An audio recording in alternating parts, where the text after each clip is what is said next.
Avec vous, le pasteur Bigot Luxonner. Gloire à Dieu, merci, pasteur Kelly. Frères et sœurs bien-aimés dans le Seigneur, encore une fois que la grâce et la paix de notre Seigneur Jésus-Christ vous soient multipliées. Et est-ce que je dois me présenter, puisque paraît-il qu'il y a beaucoup de gens ici qui ont l'habitude de m'écouter tous les matins à 5h, 4h30 du matin sur YouTube ou sur les ondes de la radio. Alors, le nom de la radio m'échappe, mais il y a beaucoup de stations de radio qui diffusent prières du matin. Mon nom, c'est Bigot Luxonner, mais j'aime mieux qu'on m'appelle frère Bigot. Et ce matin, le Seigneur nous a accordé sa grâce pour être avec vous, et je vous apporte les salutations de l'Église de Dieu sanctifiée, l'Église que le Seigneur me permet de diriger pour lui, avec le pasteur Claude Emmanuel Camille et pasteur Vladimir Masselin. Et nous disons un grand merci à la femme du pasteur Louis Saint, et aussi un grand merci au pasteur Louis Saint qui a pensé à nous. Et je vous dis merci aussi ce matin d'être là, parce que nous vivons des temps vraiment difficiles dans notre pays. Donc, c'est seulement ceux qui ont du bravoure, donc qui prennent la rue pour venir à l'église dans un temps si difficile. Je ne m'attendais pas à voir tous ces gens-là ce matin, parce que le temps est vraiment difficile. Ce matin, j'aimerais partager avec vous une courte méditation dans Proverbes chapitre 24. Proverbes chapitre 24. Proverbes chapitre 24. Nous allons lire le verset 10. Gloire à Dieu. Je lis pour vous.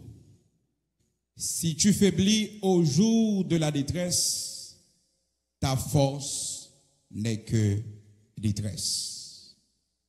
Si tu faiblis au jour de la détresse, ta force n'est que détresse. Frères et sœurs, le sujet de ce matin, c'est une question que peut-être chacun de nous se pose.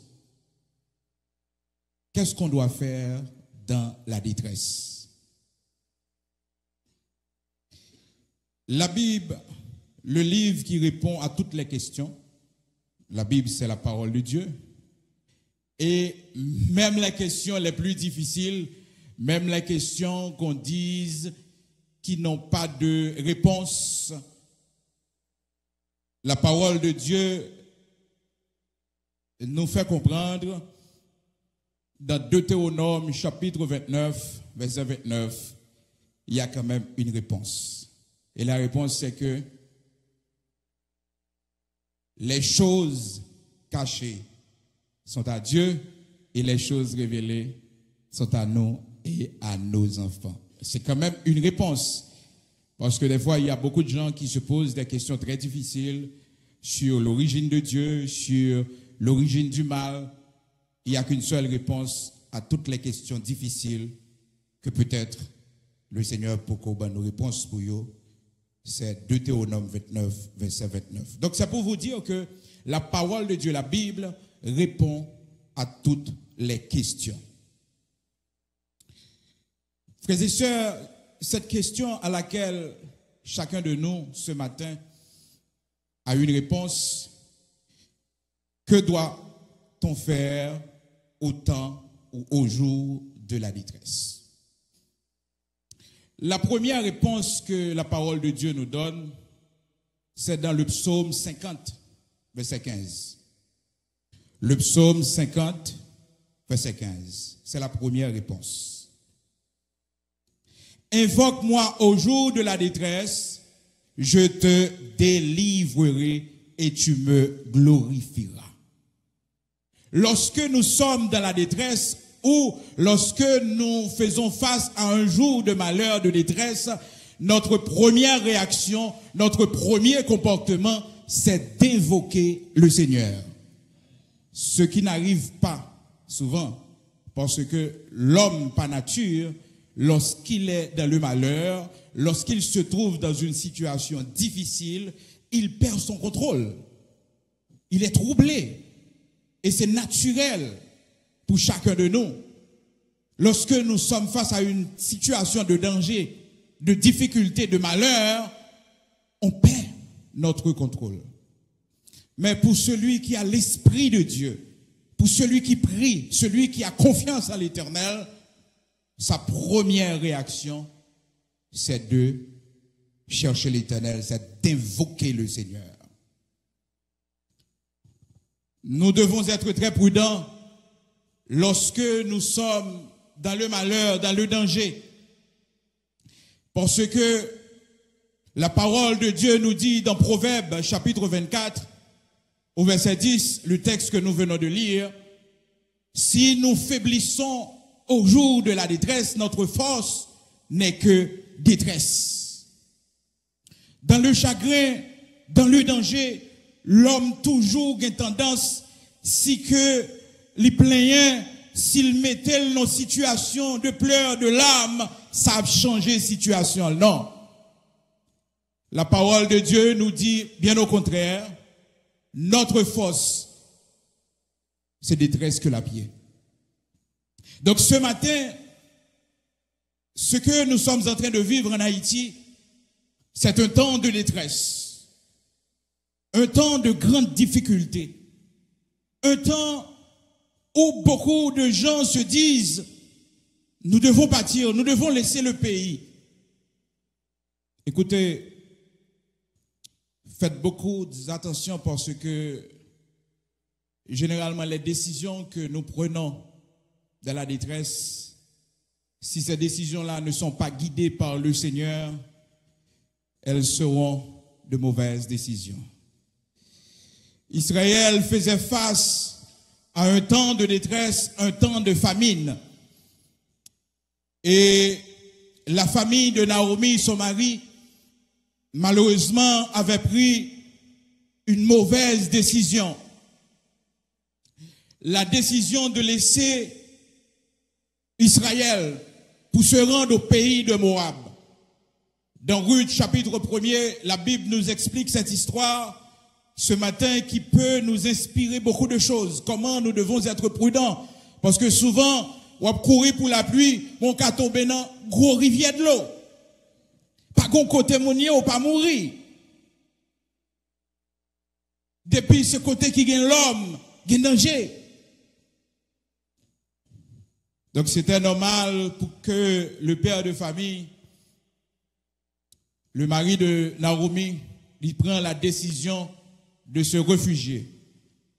Mais sa seule erreur, c'était que il n'avait pas cherché l'Éternel pour être guidé dans cette décision. Mais de préférence, c'était cette famine qui t'a troublé le pays. Donc il avait peur pour sa famille. Il avait peur pour sa femme, ses enfants. Et il avait pris la décision de laisser Israël pour se rendre au pays de Moab. Nous connaissons tous l'histoire. Naomi, une femme qui était heureuse. Naomi qui veut dire délice. Malheureusement, elle avait vécu un temps très difficile au pays de Moab. Ce pays dans lequel probablement Naomi pensait qu'elle allait être heureuse parce que au pays de Moab, à cette époque, il n'y avait pas de famine. Cependant, en Israël, la famine était grande. Et frères et sœurs, à son grand étonnement, Naomi pral vivre une expérience très difficile qui pral fait que Lydie ne m'appelle plus Naomi, mais appelle-moi Mara au retour à son pays, Israël. Qu'est-ce qu'elle avait vécu pour une mauvaise décision que son mari, malheureusement, avait pris sans consulter l'Éternel. Malheureusement, Naomi avait perdu ses 2 fils. Naomi avait perdu aussi son mari.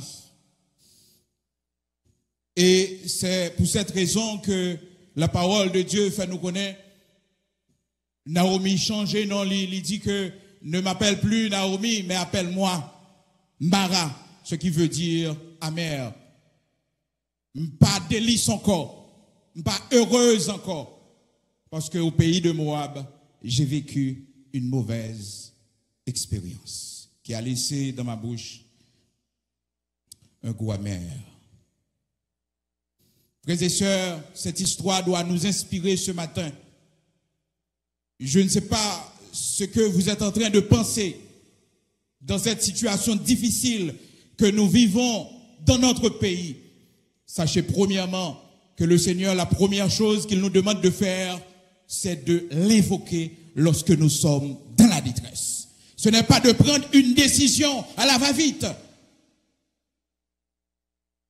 Lorsque nous entendons des tirs ou des menaces qui sont proférées, écoutez, notre première réaction, c'est de chercher l'Éternel. Ce n'est pas d'acheter un billet d'avion pour laisser le pays. Non. Ce n'est pas de laisser rapidement la zone, non. Mais c'est de chercher l'Éternel. S'il nous demande de fuir, nous allons fuir. Mais s'il nous demande de rester, nous allons rester. Car la parole de Dieu nous dit, celui qui demeure sous l'abri du Très-Haut repose à l'ombre du Tout-Puissant. Pas besoin d'ambassade pour me reposer, car je suis reposé à l'ombre du Tout-Puissant. Par un côté, au monde qui a plus en sécurité qu'à l'ombre du Tout-Puissant. Et nous devons nous rappeler ces paroles ce matin, en ce temps de détresse.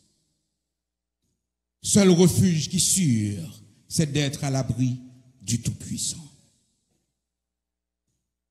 Frères et sœurs, au temps de la détresse, nous ne devons pas prendre une décision émotionnelle. Nous ne devons pas prendre la décision de courir, de fuir, sans chercher l'Éternel. Car il nous dit dans sa parole, c'est de l'invoquer premièrement. Et encore, le Seigneur,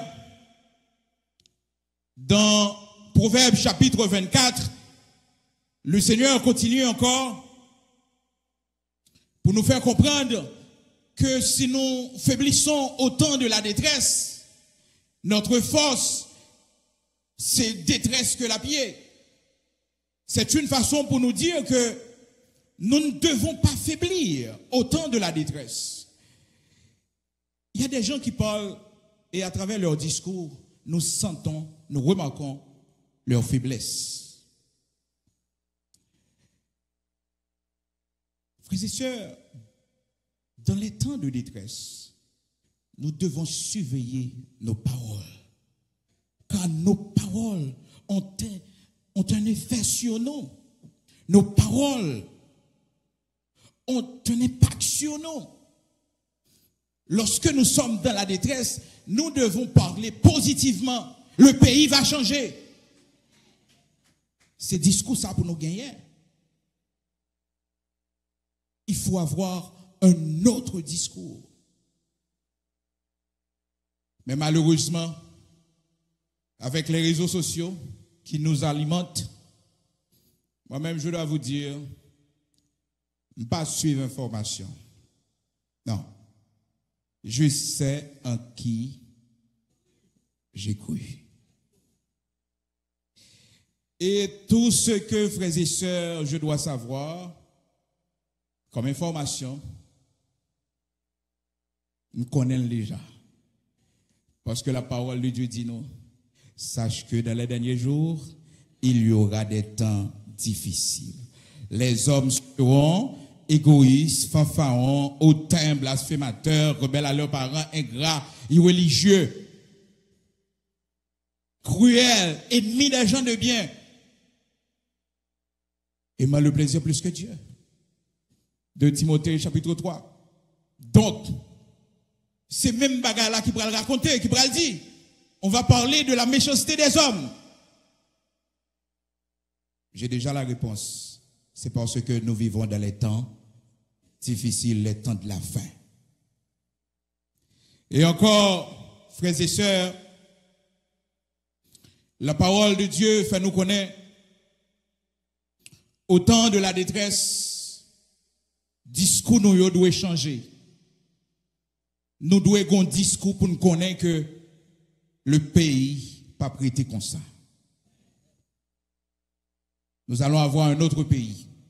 Ça, il faut le croire. Parce que après la tempête, c'est toujours le calme.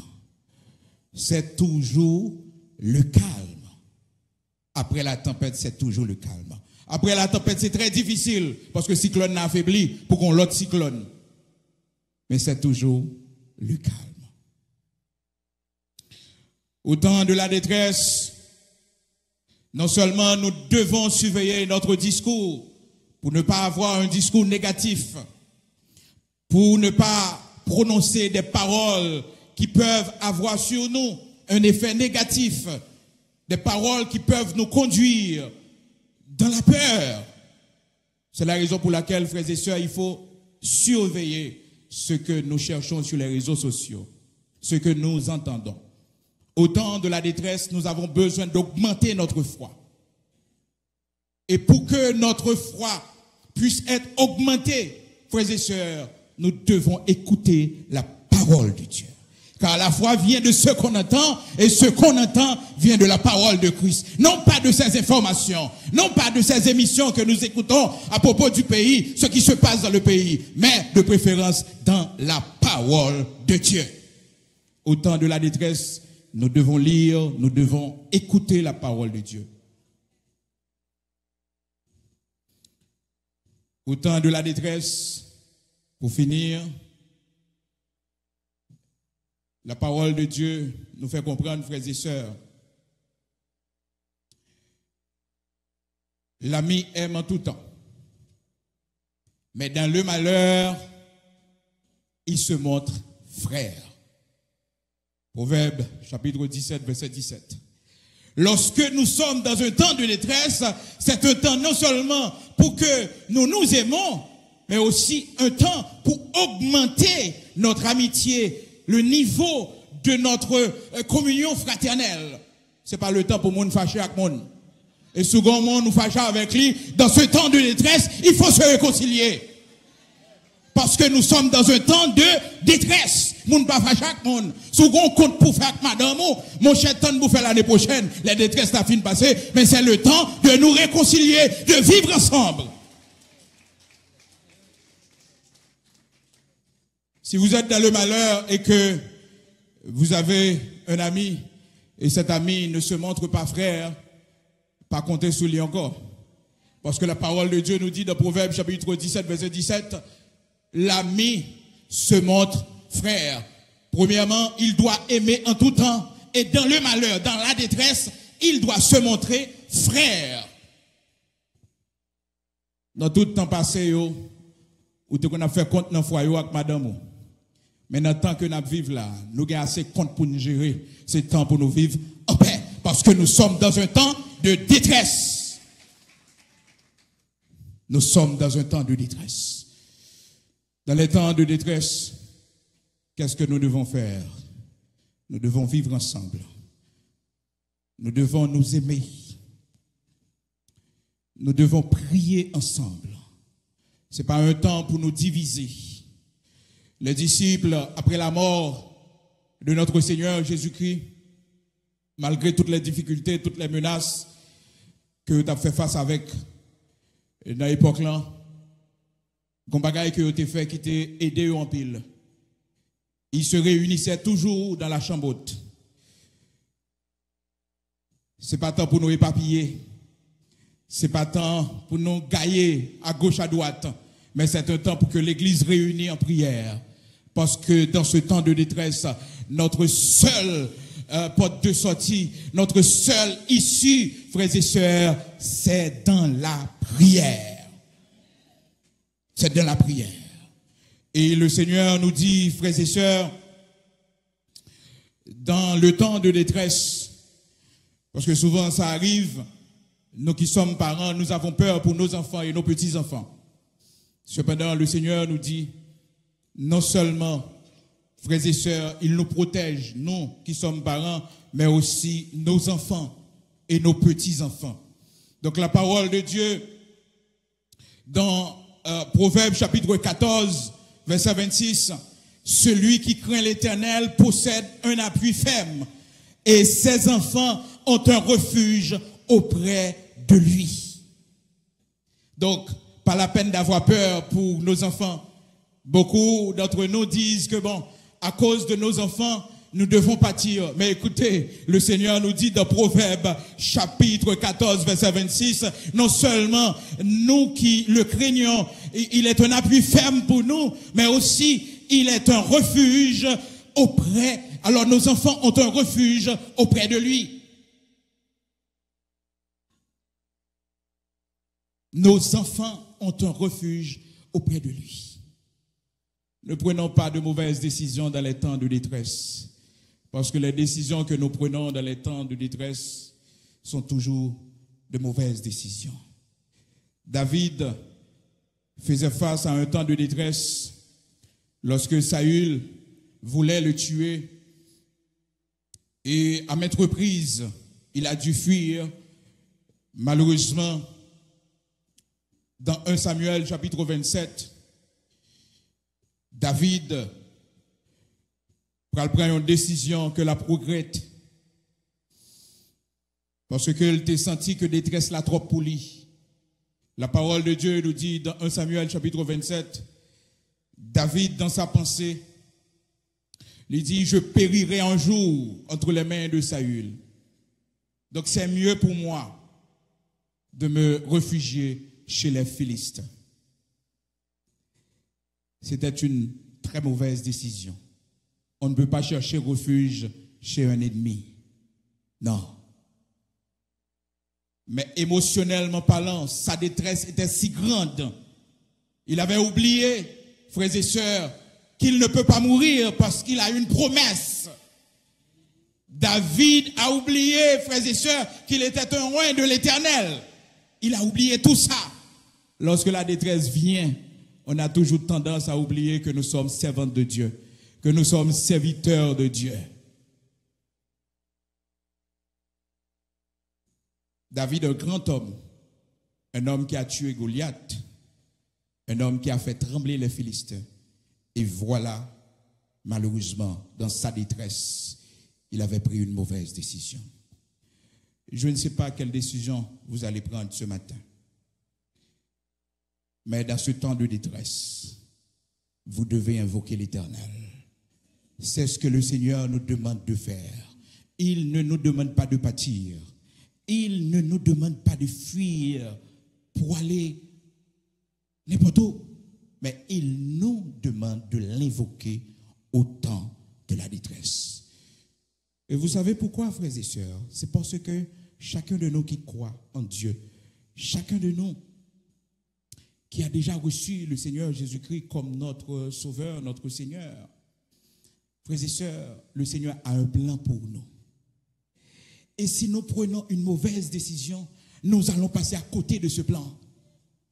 Beaucoup de gens qui ont laissé le pays, beaucoup de gens qui ont fui, frères et sœurs, malheureusement, si ils ont fait sans ils pas consulté mon Dieu, ils ont passé à côté de ce plan. Moi-même, j'ai failli passer à côté du plan de Dieu pour moi. Parce qu'en 2018, 2017, 2018, j'allais laisser le pays. Donc je voulais à tout prix laisser le pays parce que je ne suis pas avenir pour petite moi. Je ne suis pas avenir. Parce que on a vécu le pays loc. Donc, je ne suis pas avenir. Écoutez, n'importe qui peut réfléchir n'importe comment. Mais le serviteur de Dieu ou la servante de Dieu, c'est d'après sa bon Dieu d'ouvert pour ouvert. Et puis vraiment vrai, frères et sœurs, j'avais ça en tête. J'avais appelé un ami qui vivait au Canada et puis je lui ai dit, bon, je dois laisser le pays, donc j'ai besoin de votre aide. Et puis voilà, il fait des matchs vraiment, il faut l'aide pour moi. Et puis, me préparer, moi aller dans l'ambassade. Donc, j'attendais avec un cœur rempli de joie, frères et sœurs, la réponse pour dire que pour tes passeports, pour mettre visa. Alors, venez pour passeport et que tout est prêt. Frères et sœurs, quelque temps après, on m'a appelé. On me dit désolé. Et on pas qualifié. Bon, on ne pas laisser tomber, frères et sœurs. Je dis, je vais frapper porte l'ambassade des États-Unis. Parce que à tout prix, je dois laisser le pays. Et vraiment vrai, m'aller. Les arrivé devant l'ambassade là. Le consul l'a dit, moi, monsieur, pas qualifié. Là, maintenant, je dis, ça c'est bon Dieu qui a poursuivi moi. Il bloquait de tous côtés. Ça, frères et sœurs, t'es vraiment fait chagrin. T'es vraiment fait mal. Parce que la parole de Dieu nous dit, le serviteur de Dieu, celui qui craint l'Éternel, tout ce qu'il fait lui réussit. Mais à condition, tout ce qu'il fait aller dans la volonté de Dieu. Ça, je ne l'avais pas compris. Je ne l'avais pas compris. Mais vous savez, dès qu'il a déjà mouru dans un accident, dès qu'il a déjà échoué, par contre, ça me tape tout net. Mais ça, aujourd'hui, a prouvé que je n'ai échoué pendant toute vie. Ça, bon Dieu fait pour moi aujourd'hui, hein, frères et sœurs, même si je travaille pendant toute reste vie dans le pays étranger, je ne pas tape monde que moi aujourd'hui. Hein. Ça, bon Dieu fait pour moi. Hein. Ce n'est pas pays pour nous garder, mais c'est bon Dieu.